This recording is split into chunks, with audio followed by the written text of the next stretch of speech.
একটা বিষয় খেয়াল করেছি আমি, আপনার যখন টাকা থাকবে না সমাজে কোনো আপনার দাম নেই। আপনার যখন টাকা নেই সমাজে কোনো আপনার কদর নেই। কেউ আপনাকে সম্মান করবে না, কেউ আপনাকে দেখতে পারবে না। গ্রামে আপনার আত্মীয়তার ভিতরে যদি কোনো বিয়ে হয়, বিয়ের অনুষ্ঠান হয়, বড় ধরনের কোনো খাওয়ার আয়োজন হয়েছে, আপনাকে দাওয়াত দিবে না। কারণ আপনি তো টাকা নাই, আপনি ভালো উপহার দিতে পারবেন না, ভালো গিফট দিতে পারবেন না, এই জন্য আপনাকে দাওয়াত দিবে না। তারপরে যদি দাওয়াত দেয়ও বলবে যে আমাদের বাড়িতে যাবা একটু কাজ টাজ করে দিবে, আমাদের তো লোক টোক নাই, কাজ করার লোক নাই, কাজ করবেন বিনিময়ে একবেলা দুবেলা খাবেন, এই এতটুকু। কিন্তু আপনার কোনো সম্মান নেই, আপনার কদর নেই, আপনাকে চেয়ারে বসাইও খাওয়াবে না। ওই যে ভিতরে রুমে বসে কাম করবেন, ওখানে একটু করে খাবেন। এই জন্য টাকা দরকার, টাকা অর্জন করতে হবে। আপনি যদি প্রতিদিন 10 টাকা ইনকাম করেন, আমার অভিজ্ঞতা থেকে বলতেছি, 10 টাকা ইনকাম করে 2 টাকা আপনাকে সঞ্চয় করতে হবে, 2 টাকা জমা করতে হবে। এটা আমার প্রিয় শিক্ষার্থীদের উদ্দেশ্যে বলতেছি, আমার সন্তানদের উদ্দেশ্যে বলতেছি। সমাজে যার টাকা আছে তার কদর আছে, তাকে সম্মান করবে সবাই। সে কোনো ভুল করলেও ওইটা মানুষকে আর বাধ্য আছে, ওইটা কিছু হবে না। অন্যায় করলেও যারা বাধ্য আছে, কারণ ও টাকা আছে তো। যে কোনো অনুষ্ঠানে সবাইকে দাওয়াত দিবি।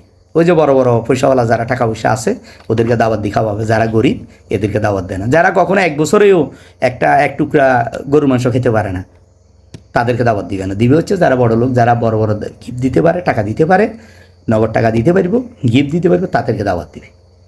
বুঝছেন? তো এই জন্য আমার প্রিয় শিক্ষার্থীরা যারা রয়েছে, আমার সন্তানেরা রয়েছে, টাকা অর্জন করো। টাকার বিকল্প নাই। এই পৃথিবীতে বাঁচতে হলে টাকা লাগবে তোমাকে। টাকা না হলে সমাজে তোমাকে মূলার শাকের যে দাম নাই সে দামও তোমার থাকবে না। তুমি যে এখন নতুন নতুন শার্ট, নতুন নতুন প্যান্ট কিনতেছো, একটার পর দুইটা, দুইটার পর তিনটা, যেটা দেখতেছো এটা কিনতেছো, বাবা টাকা দিচ্ছে, বাবার টাকা দিয়ে কিনতেছো না, এটা কিন্তু তোমার ভুল হচ্ছে। বাবার টাকা নষ্ট করা মানে তোমার টাকা নষ্ট করতেছো। এই জন্য সঞ্চয়ী হও, টাকা জমা করো, যত পারো টাকা জমা করো, এটাই তোমার একসময় কাজে লাগবে।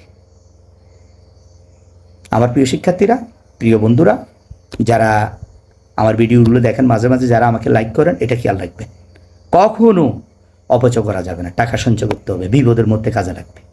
কেউ সম্মান দিবে না আপনাকে, কেউ দাম দিবে না, কেউ দাম দিবে না। টাকা না থাকলে আপনাকে কোনো জায়গায় আপনি সম্মান পাবেন না। আপনি যখন মসজিদের উন্নয়ন কাজ শুরু হয়েছে, আপনি ওখানে একসাথে 5,000 টাকা দিয়ে দিলেন, কিন্তু ওই বেটা তো দিতে পারতেছেন 1 টাকাও। মাদ্রাসার উন্নয়ন কাজে 1 টাকাও দিতে পারতেছে না। গ্রামের একটা গরিব মেয়ের বিয়ে হচ্ছে, ও তো 2,000-3,000 টাকা দিচ্ছে, আপনি তো 1 টাকাও দিতে পারতেছেন না। তো আপনার সম্মান কে করবে?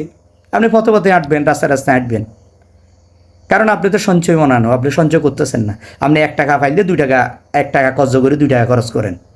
আপনার কাছে যদি 5 টাকা আসে, আপনি 6 টাকা খরচ করে বসে থাকেন, আপনি জমা করেন না তো, আপনি সঞ্চয় করেন না তো। এই জন্য আপনার কদর নেই, আপনার পরিবারের ভিতরে আপনার কদর নেই, মা বাবাও আপনাকে দেখতে পারবে না, এবং আশেপাশে যে বন্ধুবান্ধবরা রয়েছে তারাও দেখতে পারবে না। যার সাথে একসাথে হোস্টেলে থেকেছো, একসাথে ঘুমিয়েছো, হ্যাঁ, একটা পেটিসকে ভাগ করে খাইছো, ঠিক আছে, একটা ডিমকে ভাগ করে 2 জনে খাইছো, সেই বন্ধু তোমার সাথে কথা বলবে না। কারণ তুমি তো বেকার, তোমার কোনো টাকা পয়সা নেই, কিছু নেই, তুই অসহায়। আর সে তো সরকারি চাকরি করতেছে, তার ফোন দিলে ফোন ধরবে না। একবার কল দিলে যখন ধরবে না, বুঝবে যে সে ফোন ধরবে না, মেসেজ দিলে মেসেজ রিপ্লাই দিবে না। এটা চিরন্তন সত্য। এই জন্য টাকা অর্জন করতে হবে, টাকা ছাড়া বিকল্প নেই। এর ছাত্র জীবন থেকে টাকা আয় করার চিন্তা করো, কীভাবে টাকা আয় করা যায়, কীভাবে টাকা জমা করা যায়। এই চিন্তা ভাবনা যার কাছে থাকবে সে জীবনে সফল হবে। তার সমাজে তার কদর থাকবে, সমাজে তার সম্মান থাকবে, সব কিছু থাকবে তার। টাকা নাই, কিচ্ছুই নেই। 2 টাকার দাম নাই, 2 টাকার দাম তুমি সমাজের ভিতরে, তোমাকে কেউ পাত্তা দিবে না, কেউ পাত্তা দিবে না, তোমাকে গণবেও নাকি। যার টাকা আছে সে মসজিদের কমিটিতে সে থাকবে, যার টাকা আছে সে মাদ্রাসার কমিটিতে থাকবে, সে এলাকার সর্দার হবে, সে এলাকার মেম্বার হবে, সে এলাকার চেয়ারম্যান হবে। যার টাকা আছে, টাকা নাই, আপনি যত শিক্ষিত হন, যতই বড় হন, 2 টাকার দাম নেই। ঠিক আছে? প্রিয় শিক্ষার্থী বন্ধুরা, প্রিয় অভিভাবক বিন্দু এবং আমার প্রিয় স্যাররা, যেখান থেকে শুনে ভুল, এটা ক্ষমা করবেন। আমার কথাবার্তা হয়তো কারোর সাথে নাও মিলতে পারে, সেটা ভিন্ন বিষয়। আমার কিছু অভিজ্ঞতার কারণে যাদেরকে বোঝার দরকার এরা বুঝবে, ওদেরকে উদ্দেশ্য করে কথাগুলো বলা। ধন্যবাদ সবাইকে, ভালো থাকবেন। আসসালামু আলাইকুম।